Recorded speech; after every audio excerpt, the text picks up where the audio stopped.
विश्वनाथं जगन्नाथनाथं सदानन्दभाजम् भवद्भव्यभूतेश्वरं भूतनाथं शिवं शङ्करं शम्भुमीशानमीडे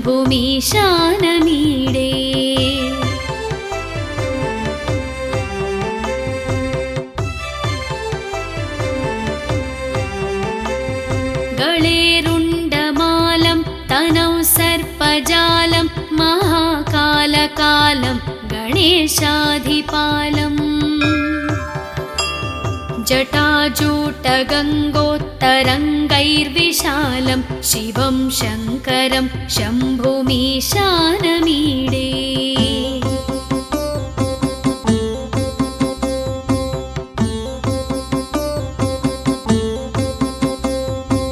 मुदामाकरं मण्डनं मण्डयन्तं महामण्डलं भस्मभूषाधरन्तम्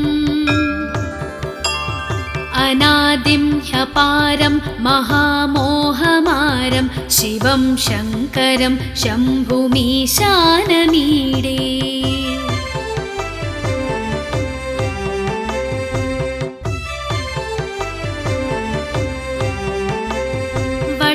वटाधोनिवासं महाट्टाट्टहासं महापापनाशं सदा सुप्रकाशम्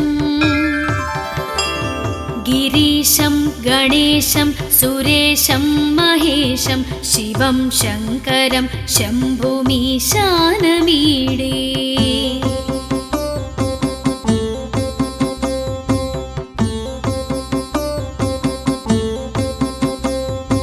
गिरीन्द्रात्मजा सङ्गृहीतार्धदेहं गिरौ संस्थितं सर्वदा सन्नगेहम्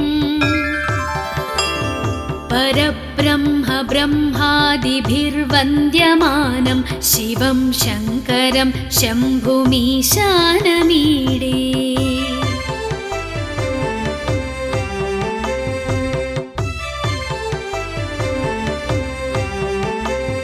कपालं त्रिशूलं कराभ्यां दधानं पदाम्भोजनं रायकामं ददानम् बलिवर्धयानं सुराणां प्रधानं शिवं शङ्करं शम्भुमीशानमीडे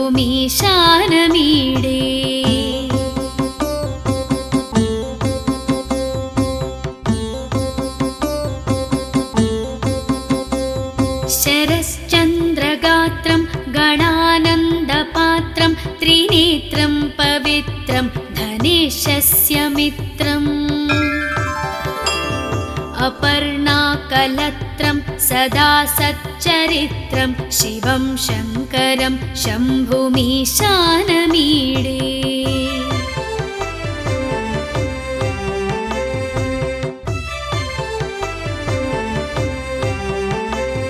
हरं सर्पहारं चिताभूविहारं भवं वेदसारं सदा निर्विकारम् श्मशाने वसन्तं मनोजं दहन्तं शिवं शङ्करं शम्भुमीशानमीडे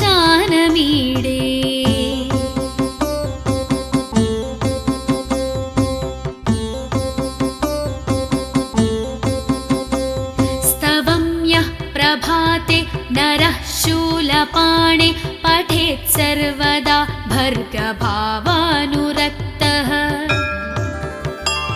सपुत्रं धनं धान्यमित्रं कळत्रं विचित्रैः समाराध्य मोक्षं प्रयाति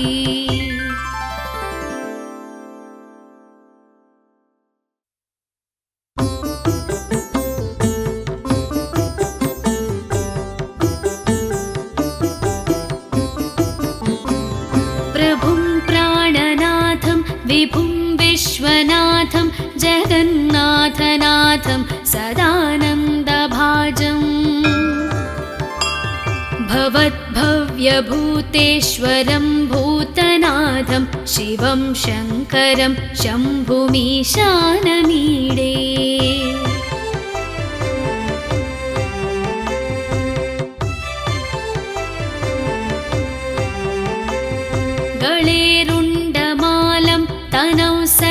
सर्पजालं महाकालकालं गणेशाधिपालम् जटाजूटगङ्गोत्तरङ्गैर्विशालं शिवं शङ्करं शम्भुमीशानमीडे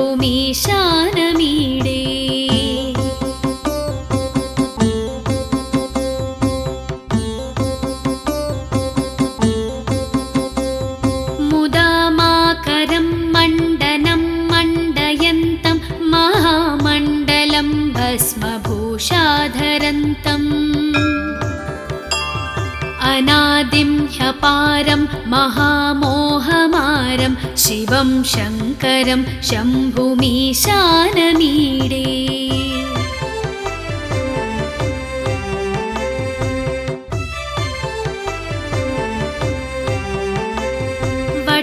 वटाधोनिवासं महाट्टाट्टहासं महापापनाशं सदा सुप्रकाशम्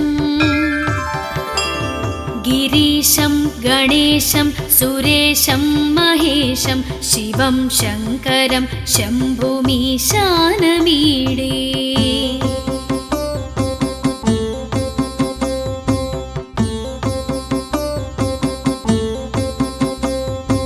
गिरीन्द्रात्मजा सङ्गृहीतार्धदेहं गिरौ संस्थितं सर्वदा सन्नगेहम् परब्रह्म ब्रह्मादिभिर्वन्द्यमानं शिवं शङ्करं शम्भुमीशानमीडे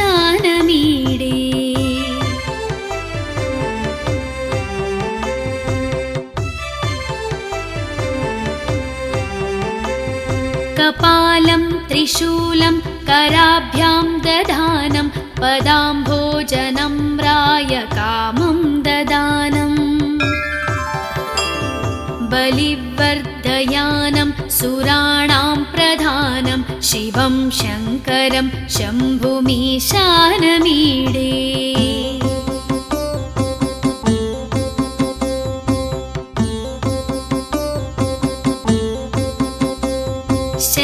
शरश्चन्द्रगात्रं गणानन्दपात्रं त्रिनेत्रं पवित्रं धनेशस्य मित्रम् अपर्णाकलत्रं सदा सच्चरित्रं शिवं शङ्करं शम्भुमीशानमीडे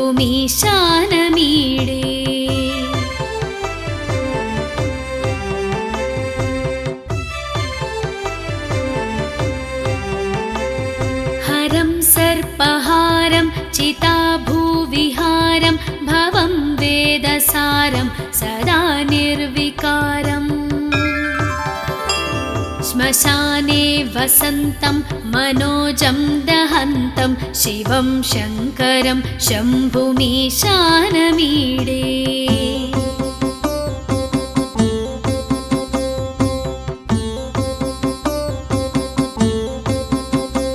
स्तवं यः प्रभाते नरः शूलपाणे पठेत् सर्वदा भर्गभावानुरक्तः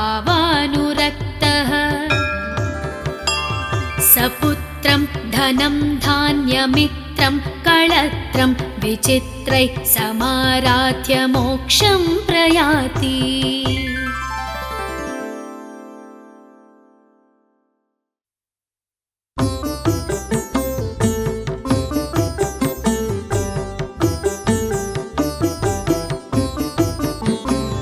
प्रभुं प्राणनाथं विभुं विश्वनाथं जगन्नाथनाथं सदानन्दभाजम्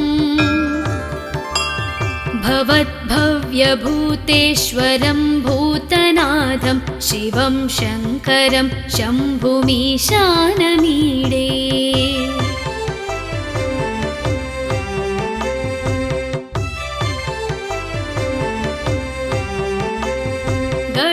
गळेरुण्डमालं तनौ सर्पजालं महाकालकालं गणेशाधिपालम् जटाजूटगङ्गोत्तरङ्गैर्विशालं शिवं शङ्करं शम्भुमीशानमीडे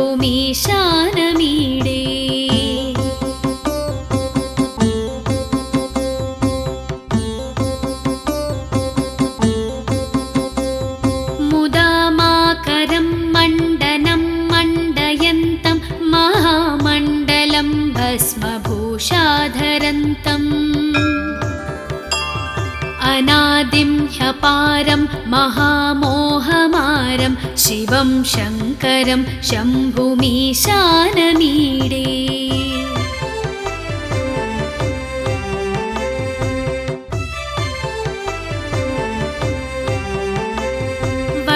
वटाधोनिवासं महाट्टाट्टहासं महापापनाशं सदा सुप्रकाशम् गिरीशं गणेशं सुरेशं महेशं शिवं शङ्करं शम्भुमीशानमीडे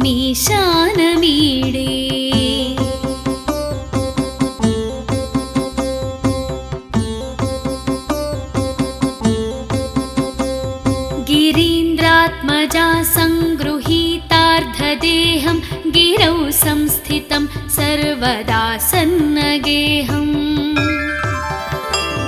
परब्रह्म ब्रह्मादिभिर्वन्द्यमानं शिवं शङ्करं शम्भुमीशानमीडे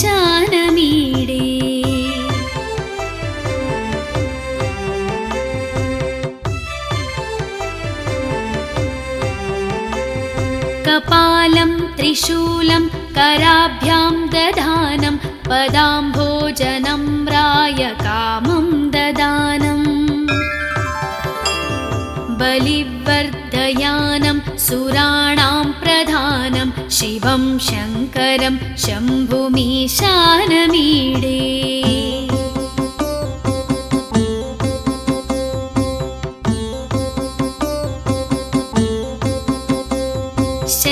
शरश्चन्द्रगात्रं गणानन्दपात्रं त्रिनेत्रं पवित्रं धनेशस्य मित्रम् अपर्णाकलत्रं सदा सच्चरित्रं शिवं शङ्करं शम्भुमीशानमीडे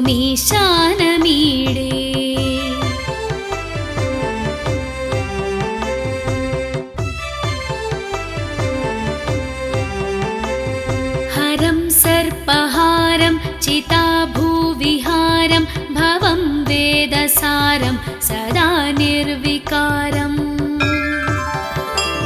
श्मशाने वसन्तं मनोजं दहन्तं शिवं शङ्करं शम्भुमीशानमीडे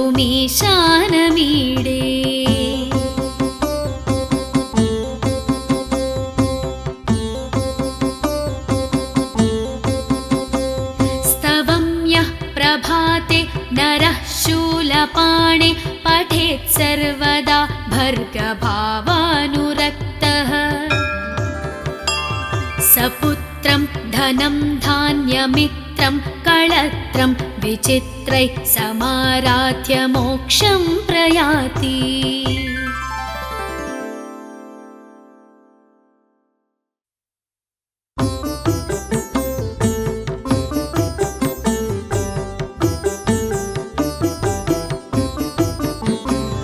प्रभुं प्राणनाथं विभुं विश्वनाथं जगन्नाथनाथं सदानन्दभाजम्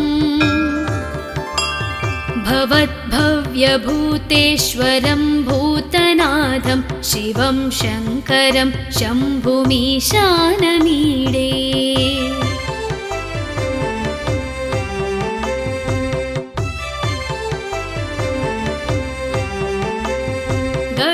गळेरुण्डमालं तनौ सर्पजालं महाकालकालं गणेशाधिपालम्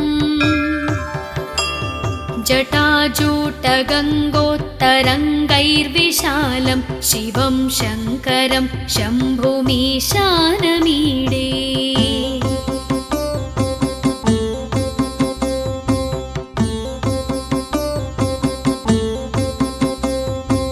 मुदामाकरं मण्डनं मण्डयन्तं महामण्डलं भस्मभूषाधरन्तम्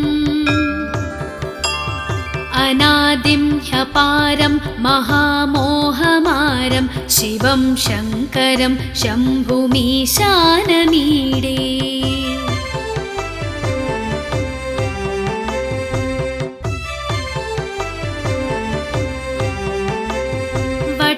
वटाधोनिवासं महाट्टाट्टहासं महापाप सुप्रकाशं सदा सुप्रकाशम् गिरीशं गणेशं सुरेशं महेशं शिवं शङ्करं शम्भुमीशानमीडे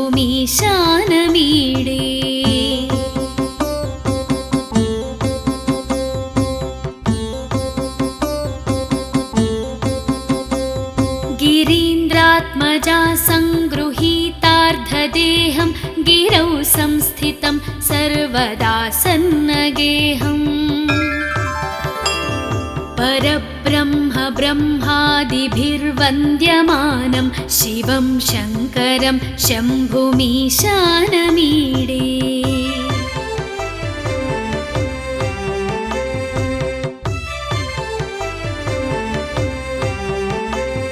कपालं त्रिशूलं कराभ्यां दधानं पदाम्भोजनं रायकामं ददानम्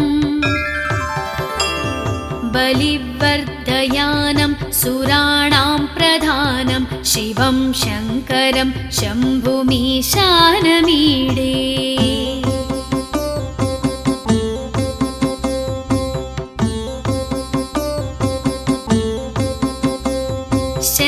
शरश्चन्द्रगात्रं गणानन्दपात्रं त्रिनेत्रं पवित्रं धनेशस्य मित्रम् अपर्णाकलत्रं सदा सच्चरित्रं शिवं शङ्करं शम्भुमीशानमीडे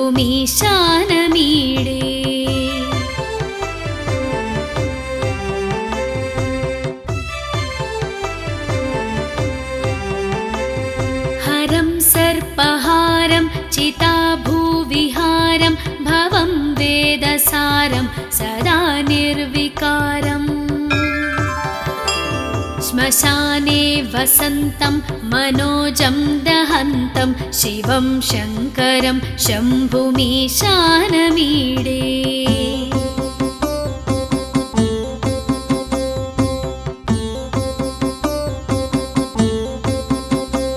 स्तवं यः प्रभाते नरः शूलपाणे पठेत् सर्वदा भर्गभावानुरक्तः सपुत्रं धनं धान्यमित्रं कळत्रं विचित्रैः समाराध्य मोक्षं प्रयाति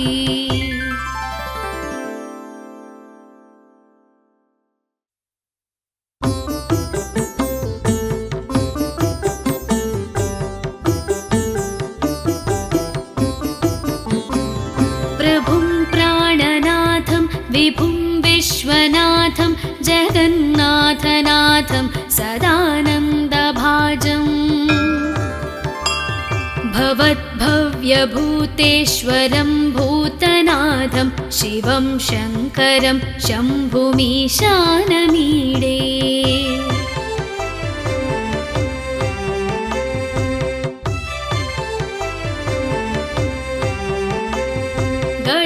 गळेरुण्डमालं तनौ सर्पजालं महाकालकालं गणेशाधिपालम्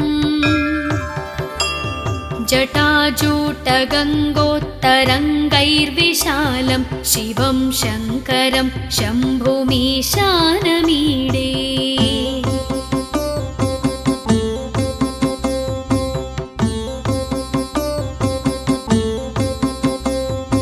मुदामाकरं मण्डनं मण्डयन्तं महामण्डलं भस्मभूषाधरन्तम् अनादिं ह्यपारं महामोहमारं शिवं शङ्करं शम्भुमीशानमीडे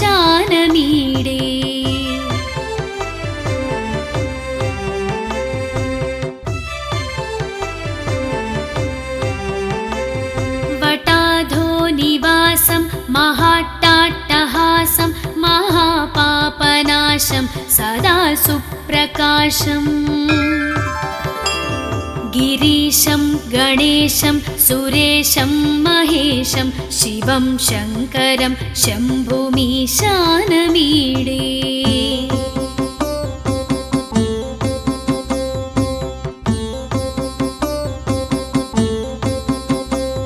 गिरीन्द्र गिरीन्द्रात्मजा सङ्गृहीतार्धदेहं गिरौ संस्थितं सर्वदा सन्नगेहम्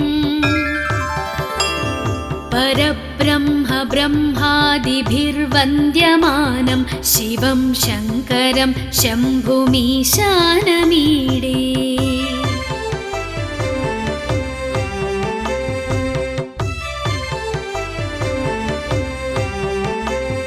कपालं त्रिशूलं कराभ्यां दधानं पदाम्भोजनं रायकामं ददानम्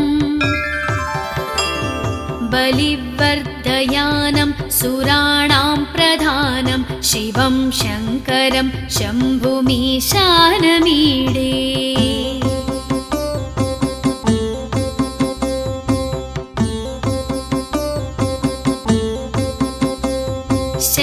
शरश्चन्द्रगात्रं गणानन्दपात्रं त्रिनेत्रं पवित्रं धनेशस्य मित्रम्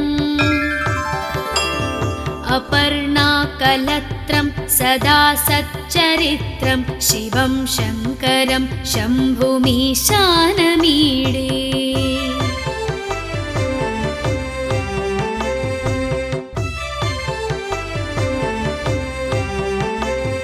हरं सर्पहारं चिताभूविहारं भवं वेदसारं सदा निर्विकारम्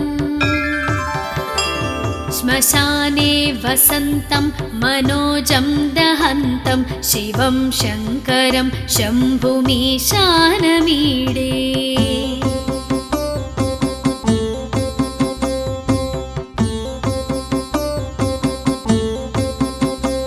स्तवं यः प्रभाते नरः शूलपाणे पठेत् सर्वदा भर्गभावानुरक्तः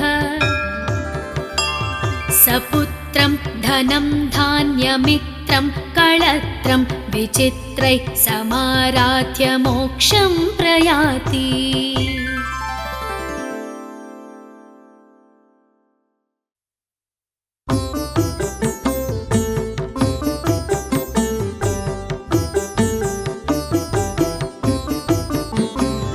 प्रभुं प्राणनाथं विभुं विश्वनाथं जगन्नाथनाथं सदानन्दभाजम् भवद्भव्यभूतेश्वरं भूतनाथं शिवं शङ्करं शम्भुमीशानमीडे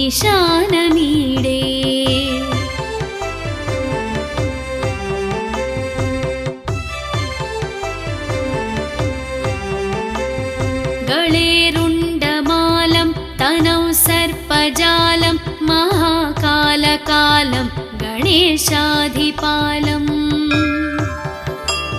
जटाजूटगङ्गोत्तरङ्गैर्विशालं शिवं शङ्करं शम्भुमीशानमीडे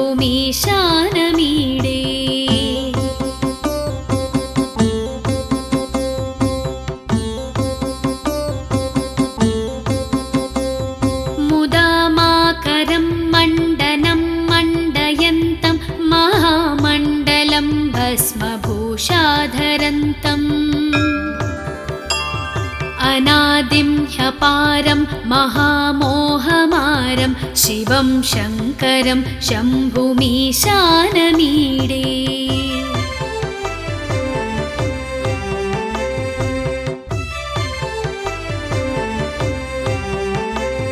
वटाधो निवासं महाट्टाट्टहासं महापापनाशं सदा सुप्रकाशम् गिरीशं गणेशं सुरेशं महेशं शिवं शङ्करं शम्भुमीशानमीडे।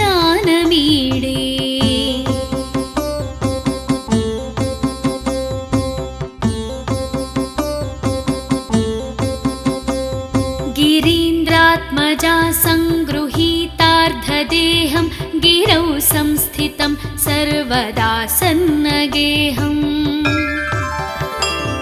परब्रह्म ब्रह्मादिभिर्वन्द्यमानं शिवं शङ्करं शम्भुमीशानमीडे।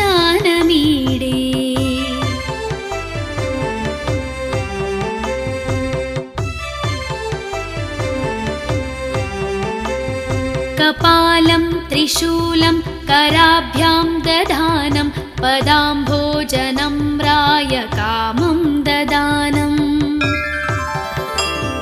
बलिवर्धयानं सुराणां प्रधानं शिवं शङ्करं शम्भुमीशानमीडे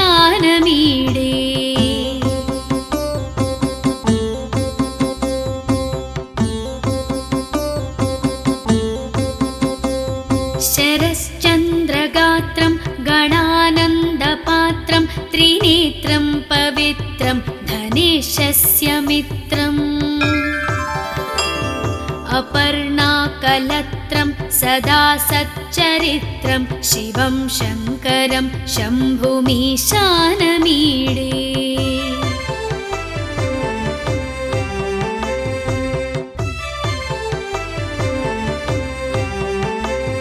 हरं सर्पहारं चिताभूविहारं भवं वेदसारं सदा निर्विकारम्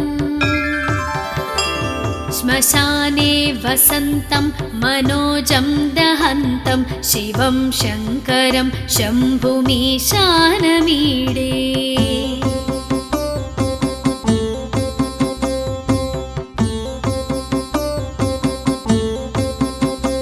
स्तवं यः प्रभाते नरः शूलपाणे पठेत् सर्वदा भर्गभावानुरक्तः सपुत्रं धनं धान्यमित्रं कळत्रं विचित्रैः समाराध्य मोक्षं प्रयाति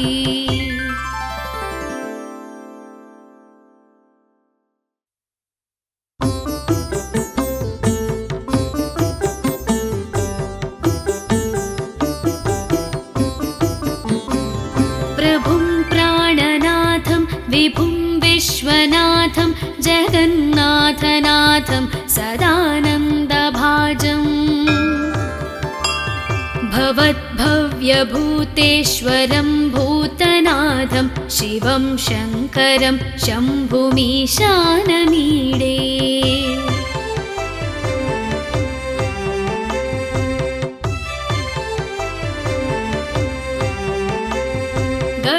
गळेरुण्डमालं तनौ सर्पजालं महाकालकालं गणेशाधिपालम् जटाजूटगङ्गोत्तरङ्गैर्विशालं शिवं शङ्करं शम्भुमीशानमीडे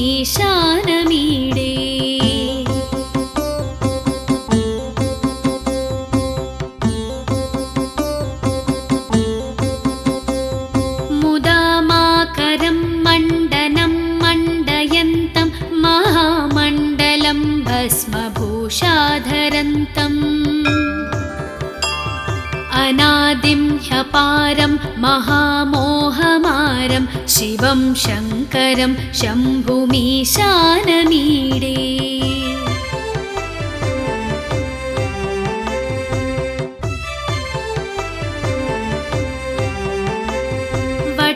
वटाधोनिवासं महाट्टाट्टहासं महापापनाशं सदा सुप्रकाशम् गिरीशं गणेशं सुरेशं महेशं शिवं शङ्करं शम्भुमीशानमीडे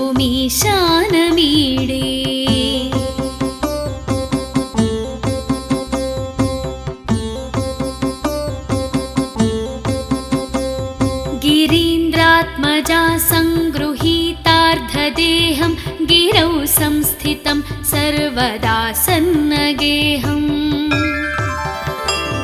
परब्रह्म ब्रह्मादिभिर्वन्द्यमानं शिवं शङ्करं शम्भुमीशानमीडे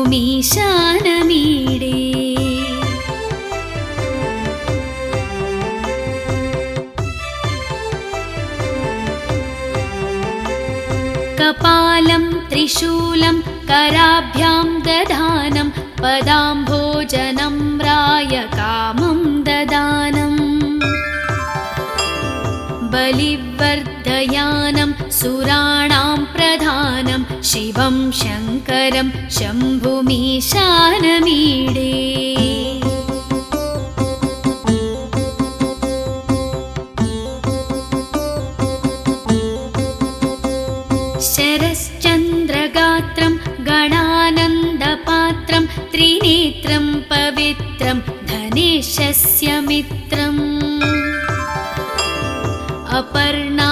कलत्रं सदा सच्चरित्रं शिवं शङ्करं शम्भुमीशानमीडे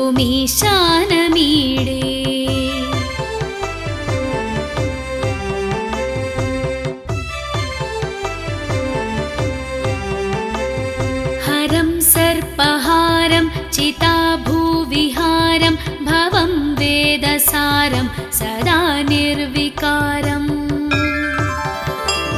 श्मशाने वसन्तं मनोजं दहन्तं शिवं शङ्करं शम्भुमीशानमीडे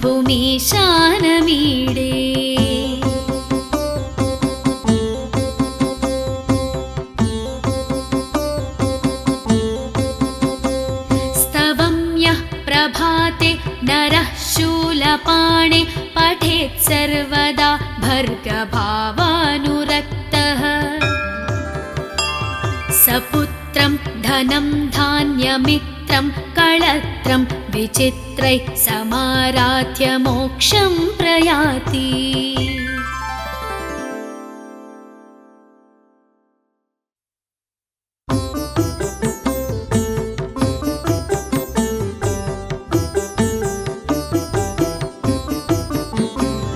प्रभुं प्राणनाथं विभुं विश्वनाथं जगन्नाथनाथं सदानन्दभाजम्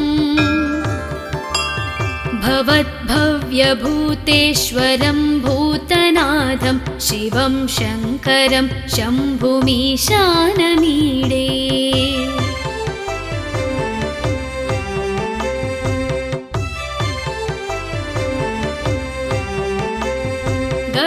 गळेरुण्डमालं तनौ सर्पजालं महाकालकालं गणेशाधिपालम् जटाजूटगङ्गोत्तरङ्गैर्विशालं शिवं शङ्करं शम्भुमीशानमीडे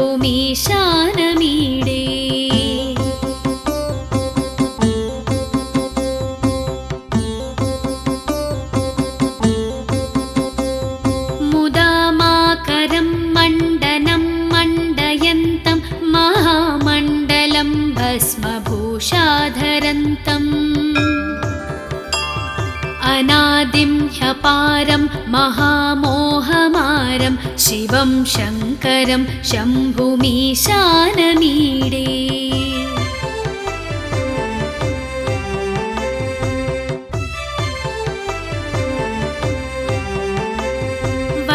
वटाधोनिवासं महाट्टाट्टहासं महापापनाशं सदा सुप्रकाशम्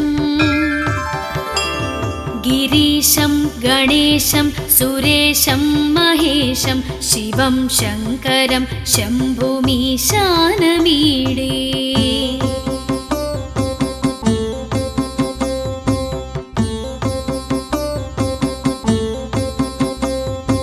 गिरीन्द्रात्मजा सङ्गृहीतार्धदेहं गिरौ संस्थितं सर्वदा सन्नगेहम् परब्रह्म ब्रह्मादिभिर्वन्द्यमानं शिवं शङ्करं शम्भुमीशानमीडे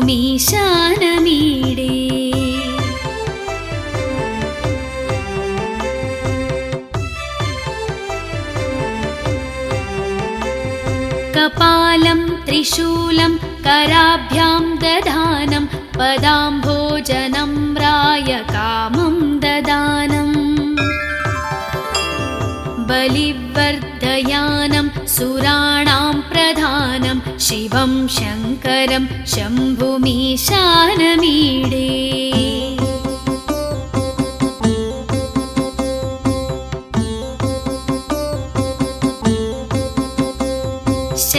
शरश्चन्द्रगात्रं गणानन्दपात्रं त्रिनेत्रं पवित्रं धनेशस्य मित्रम्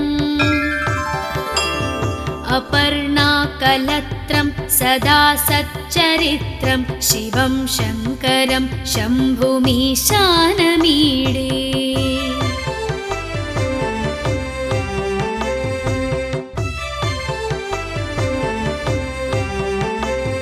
हरं सर्पहारं चिताभूविहारं भवं वेदसारं सदा निर्विकारम् श्मशाने वसन्तं मनोजं दहन्तं शिवं शङ्करं शम्भुमीशानमीडे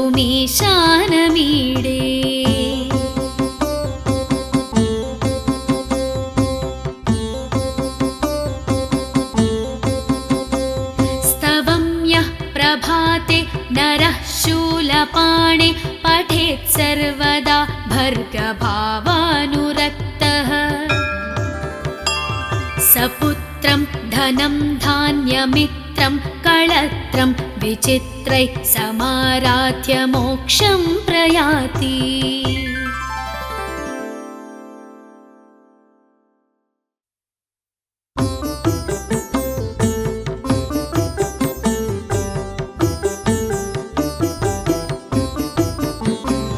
प्रभुं प्राणनाथं विभुं विश्वनाथं जगन्नाथनाथं सदानन्दभाजम् भवद्भव्यभूतेश्वरं भूतनाथं शिवं शङ्करं शम्भुमीशानमीडे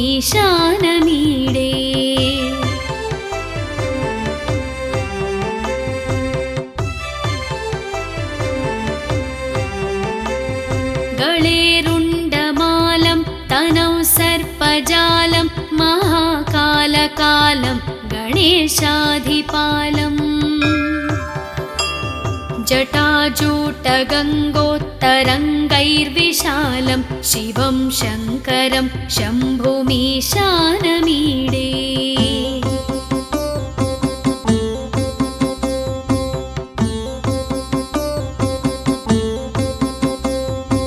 मुदामाकरं मण्डनं मण्डयन्तं महामण्डलं भस्मभूषाधरन्तम्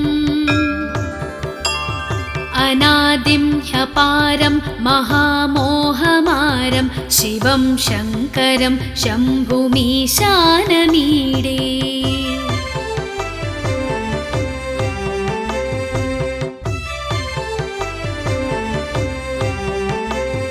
वटाधो निवासं महाट्टाट्टहासं महापापनाशं सदा सुप्रकाशम्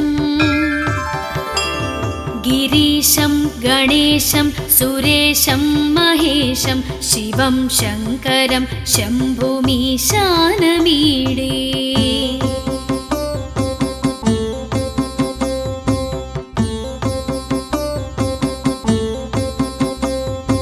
गिरीन्द्रात्मजा सङ्गृहीतार्धदेहं गिरौ संस्थितं सर्वदा सन्नगेहम् परब्रह्म ब्रह्मादिभिर्वन्द्यमानं शिवं शङ्करं शम्भुमीशानमीडे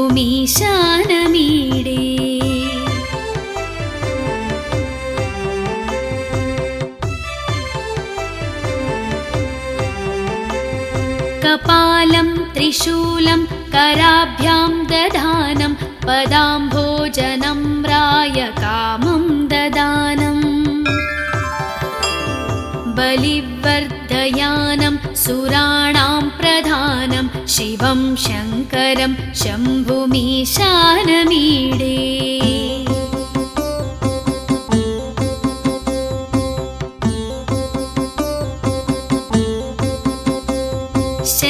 शरश्चन्द्रगात्रं गणानन्दपात्रं त्रिनेत्रं पवित्रं धनेशस्य मित्रम्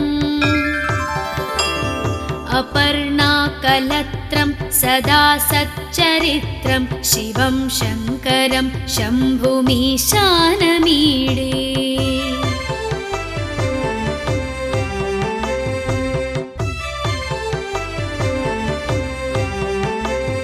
हरं सर्पहारं चिताभूविहारं भवं वेदसारं सदा निर्विकारम् श्मशाने वसन्तं मनोजं दहन्तं शिवं शङ्करं शम्भुमीशानमीडे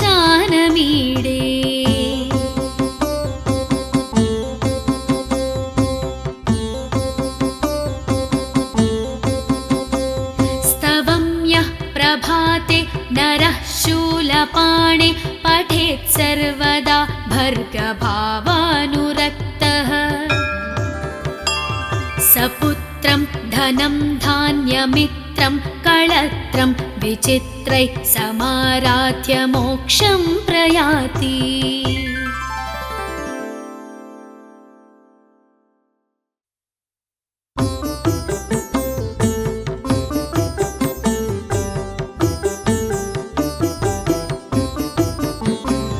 प्रभुं प्राणनाथं विभुं विश्वनाथं जगन्नाथनाथं सदानन्दभाजम्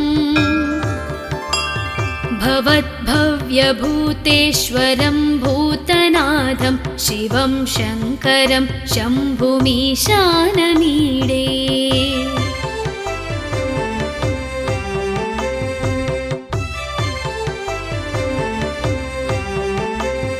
गळेरुण्डमालं तनौ सर्पजालं महाकालकालं गणेशाधिपालम् जटाजूटगङ्गोत्तरङ्गैर्विशालं शिवं शङ्करं शम्भुमीशानमीडे।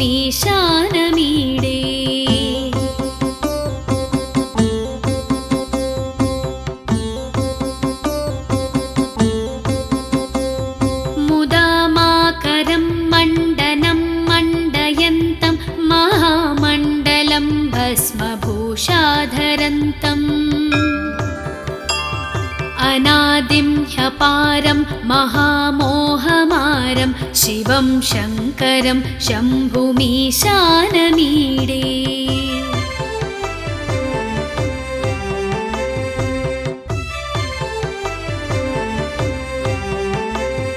वटाधोनिवासं महाट्टाट्टहासं महापापनाशं सदा सुप्रकाशम् गिरीशं गणेशं सुरेशं महेशं शिवं शङ्करं शम्भुमीशानमीडे।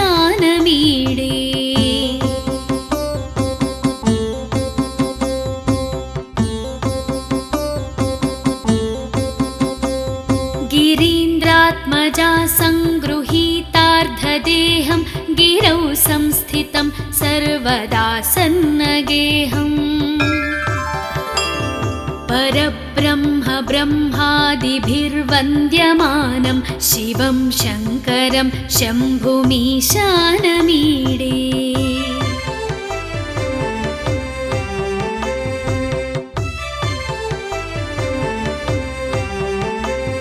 कपालं त्रिशूलं कराभ्यां दधानं पदाम्भोजनं रायकामं ददानम्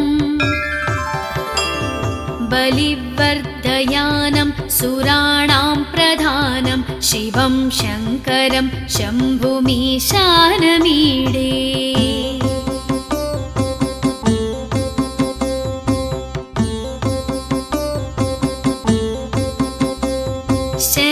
शरश्चन्द्रगात्रं गणानन्दपात्रं त्रिनेत्रं पवित्रं धनेशस्य मित्रम् अपर्णाकलत्रं सदा सच्चरित्रं शिवं शङ्करं शम्भुमीशानमीडे।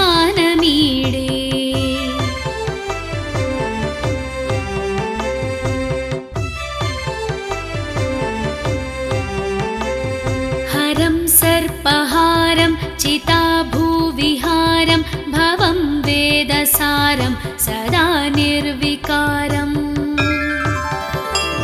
श्मशाने वसन्तं मनोजं दहन्तं शिवं शङ्करं शम्भुमीशानमीडे।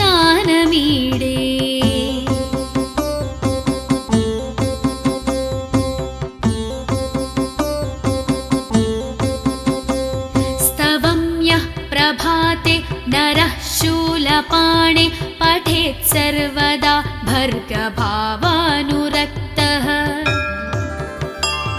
सपुत्रं धनं धान्यमित्रं कळत्रं विचित्रैः समाराध्य मोक्षं प्रयाति।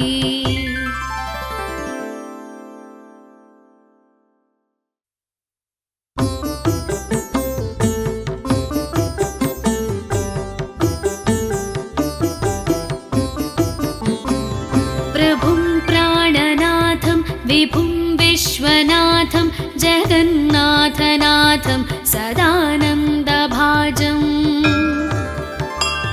भवद्भव्यभूतेश्वरं भूतनाथं शिवं शङ्करं शम्भुमीशानमीडे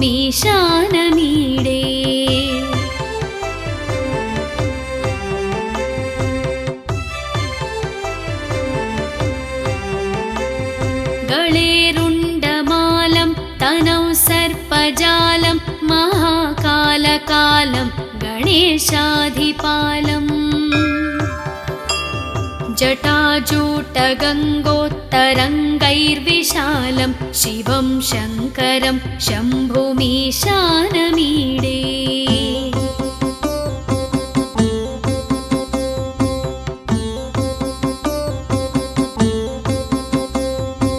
मुदामाकरं मण्डनं मण्डयन्तं महामण्डलं भस्मभूषाधरन्तम् अनादिं ह्यपारं महामोहमारं शिवं शङ्करं शम्भुमीशानमीडे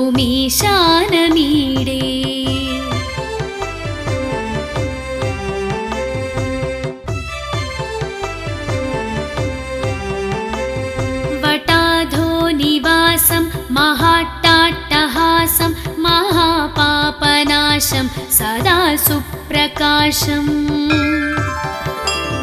गिरीशं गणेशं सुरेशं महेशं शिवं शङ्करं शम्भुमीशानमीडे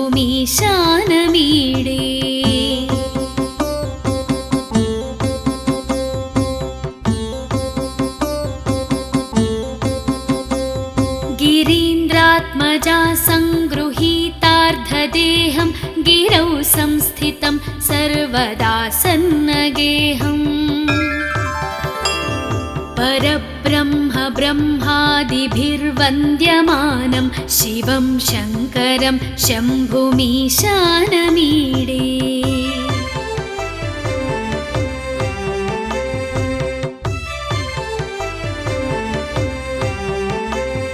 कपालं त्रिशूलं कराभ्यां दधानं पदाम्भोजनं रायकामं ददानम्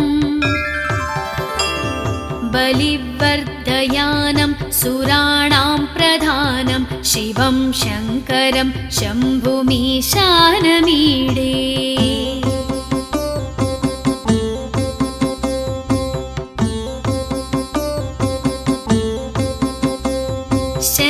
शरश्चन्द्रगात्रं गणानन्दपात्रं त्रिनेत्रं पवित्रं धनेशस्य मित्रम्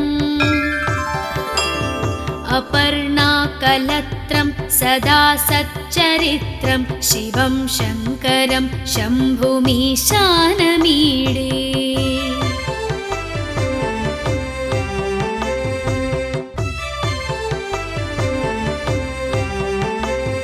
हरं सर्पहारं चिताभूविहारं भवं वेदसारं सदा निर्विकारम्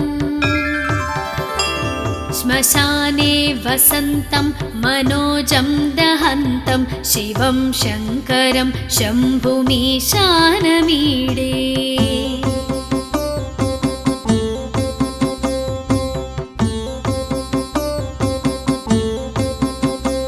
स्तवं यः प्रभाते नरः शूलपाणे पठेत् सर्वदा भर्गभावानुरक्तः सपुत्रं धनं धान्यमित्रं कळत्रं विचित्रैः समाराध्य मोक्षं प्रयाति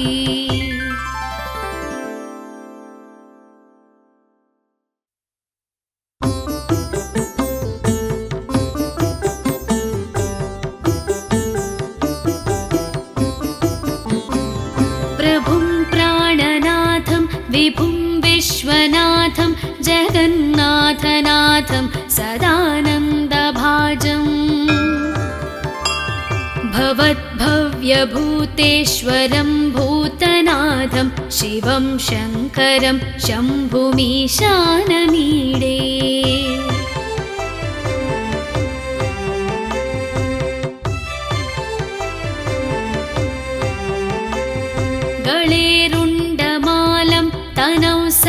सर्पजालं महाकालकालं गणेशाधिपालम् जटाजूटगङ्गोत्तरङ्गैर्विशालं शिवं शङ्करं शम्भुमीशानमीडे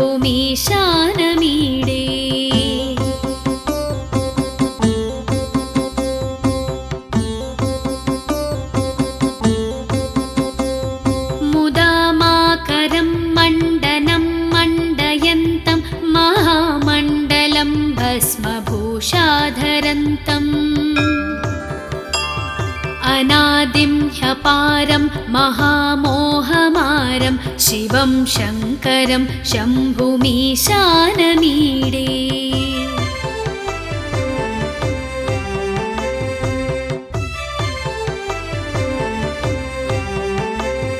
वटाधो निवासं महाट्टाट्टहासं महापापनाशं सदा सुप्रकाशम्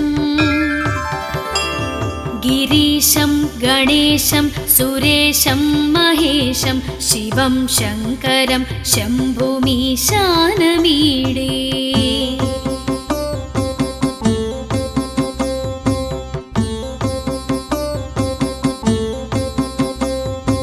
गिरीन्द्रात्मजा सङ्गृहीतार्धदेहं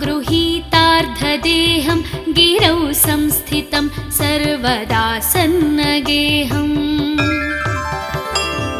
परब्रह्म ब्रह्मादिभिर्वन्द्यमानं शिवं शङ्करं शम्भुमीशानमीडे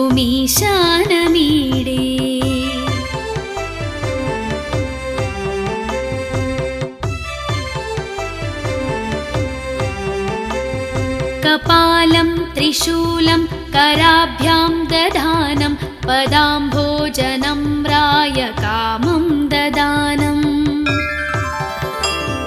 बलिवर्धयानं सुराणां प्रधानं शिवं शङ्करं शम्भुमीशानमीडे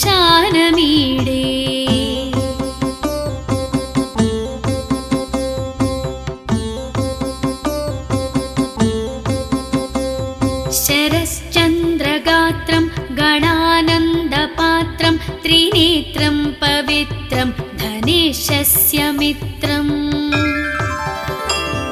अपर्णाकलत्रं सदा सच्चरित्रं शिवं शङ्करं शम्भुमीशानमीडे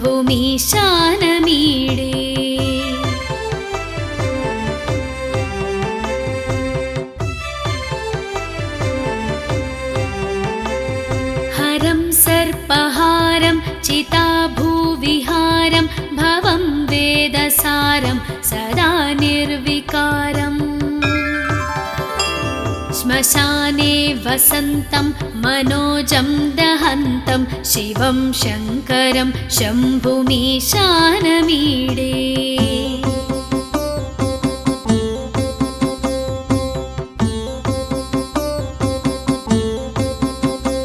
स्तवं यः प्रभाते नरः शूलपाणे पठेत् सर्वदा भर्गभावानुरक्तः सपुत्रं धनं धान्यमित्रं कळत्रं विचित्रैः समाराध्य मोक्षं प्रयाति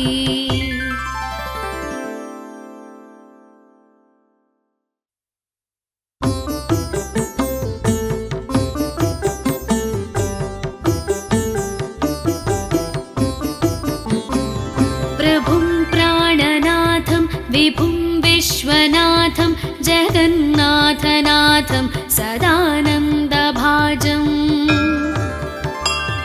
भवद्भव्यभूतेश्वरं भूतनाथं शिवं शङ्करं शम्भुमीशानमीडे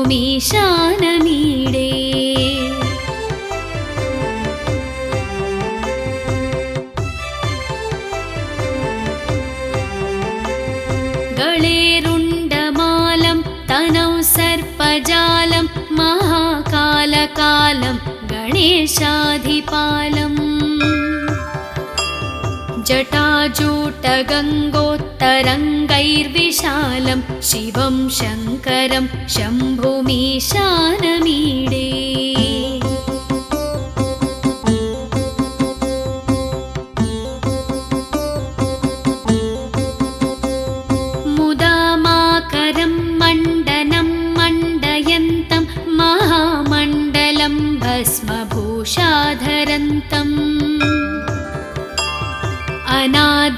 अपारं महामोहमारं शिवं शङ्करं शम्भुमीशानमीडे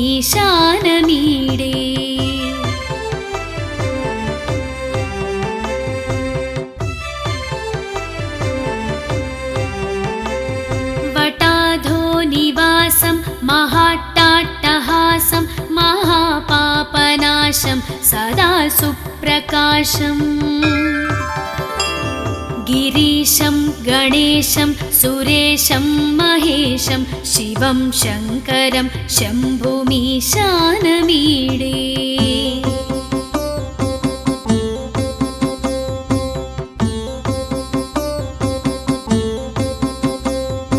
गिरीन्द्रात्मजा सङ्गृहीतार्धदेहं गिरौ संस्थितं सर्वदा सन्नगेहम् परब्रह्म ब्रह्मादिभिर्वन्द्यमानं शिवं शङ्करं शम्भुमीशानमीडे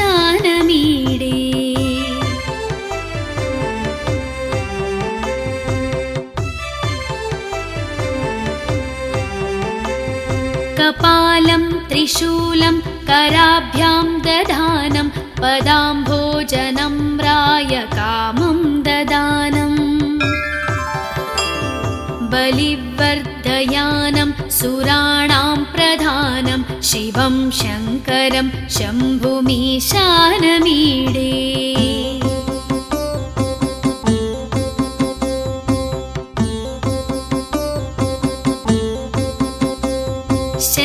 शरश्चन्द्रगात्रं गणानन्दपात्रं त्रिनेत्रं पवित्रं धनेशस्य मित्रम् अपर्णाकलत्रं सदा सच्चरित्रं शिवं शङ्करं शम्भुमीशानमीडे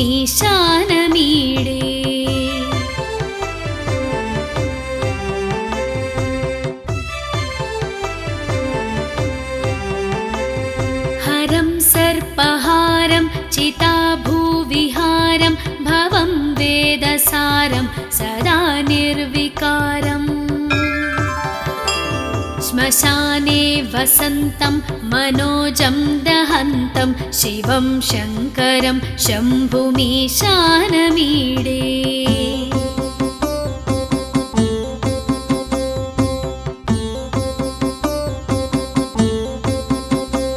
स्तवं यः प्रभाते नरः शूलपाणे पठेत् सर्वदा भर्गभावानुरक्तः